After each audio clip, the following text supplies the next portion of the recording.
प्रिय विद्यार्थियों, आज हम आपसे यहाँ बातचीत करेंगे सूरदास के भ्रमर गीत सार के 23वें पद पर। 23 के पद में गोपियाँ उद्धव को समझाती हुई कहती हैं क्या कहती हैं? आयो घोष बड़ो व्यापारी, यानी हमारे छोटे से ब्रज के गांव में इतना बड़ा व्यापारी आया है। वो क्या किया है देखिए। लाद खेप गुण ज्ञान जोग की, ब्रज में आए उतारी। वो अपने ज्ञान की माल से लदी हुई बहुत सारे खेप को उसने यहाँ पर ब्रज में लाकर उतार दिया है। यानी लोक व्यवहार है कि जब कोई व्यापारी अपना माल कहीं बेचने जाता है तो अपने घोड़े गधे या साधनों पर माल लाता है और वहाँ उतार देता है। और फाटक दे के हाटक मांगत, भोरे ने पट सुधारी। अरे आयो घोष बड़ो व्यापारी, कहते हैं कि फाटक दे करके और हाटक मांग रहा है, अर्थात ऐसा चतुर और चालाक व्यापारी है, बदले में हमें थोती चीज़ें दे रहा है, ऐसी चीज़ें जिनका कोई मूल्य नहीं, कोई वजूद नहीं, जिंदगी में कोई कीमत नहीं, और हमसे मांग रहा है हमारे प्रेम और भक्ति और कृष्ण की जैसी अमूल्य धरोहर को। अर्थात वह इतना भोरा है, उसको ये ज्ञान भी नहीं है कि मेरा माल कहाँ बिकेगा और क्या न बिकेगा। असल में उसकी गलती भी नहीं है। गोपियाँ कहती हैं कि उसकी कोई गलती नहीं है। क्यों? अरे धुर ही ते खोटो खायो है, भये फिरत सिर भारी। उसका माल कहीं बिका नहीं है, और जब माल नहीं बिकता है तो आदमी जो है बार बार उसको दूसरों को किसी भी कीमत पर बेचने की कोशिश करता है।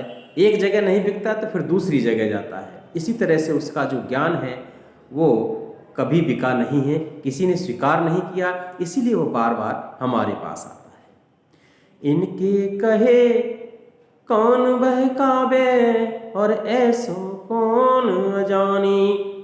गोपियाँ कहती हैं कि इसके कहने पर कौन बहकाएगा, यानी इसके बहकावे में कौन आएगा। अर्थात ये व्यापारी बहुत चालाक और धूर्त है, हम इसके बहकावे में आने वाली नहीं हैं, क्योंकि यहाँ कोई अज्ञानी आदमी नहीं रहता है, सबके सब ज्ञानवान लोग रहते हैं।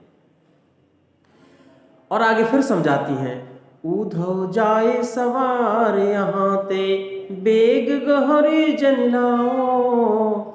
और कहते हैं कि उद्धव तुम यहाँ से बहुत जल्दी चले जाओ, क्योंकि अगर यहाँ से जाने के बाद देर होगी तो तुम्हारा माल दूसरी जगह भी नहीं बिकेगा। फिर आगे कहते हैं कि आपन दूध छाण को पीवे, और खार कूप को पानी। हे उद्धव, तुम्हारा जो ज्ञान और योग की जो गठरी है ना, उस खारे कुएं के पानी की तरह है, और हमारा जो कृष्ण है और हमारा जो कृष्ण के प्रति जो प्रेम है वो दूध की तरह बहुमूल्य है। तो ऐसा कौन सा मूर्ख व्यक्ति होगा जो खारे पानी के बदले में आपको बहुमूल्य दूध देगा? अर्थात कोई नहीं होगा, और गोपियां ऐसा कभी नहीं कर सकती हैं। अरे उधो जाओ सवार यहाँ ते, बेग गहुर जनिलाओ। और तुम यहाँ से बहुत जल्दी चले जाओ, अगर देर कर दी तो तुम्हारा सामान दूसरी जगह भी नहीं बिकेगा। और हम जो कह रहे हैं वो चीज़ लेके आओ तो बात बन सकती है। दूसरी पंक्ति में कहती हैं कि मुँह मांगो पै हो सूरज प्रभु। अरे मुँह मांगो पै हो सूरज प्रभु, साहुयान दिखाओ। हमको हमारे कृष्ण, हमारे साहब को तुम आके दिखा दो तो हम तुम्हारी सब कही हुई बात को स्वीकार कर लेंगे। अर्थात तुम हमको कृष्ण दिखा दो एक बार में, तो हम तुम्हारी सारी बात स्वीकार कर लेंगे। इस तरह से आपने देखा कि गोपियों ने किस प्रकार सहज ढंग से उद्धव के सामने अपनी बात रखी। फिर इसके बाद आगे मिलते हैं, तब तक के लिए धन्यवाद।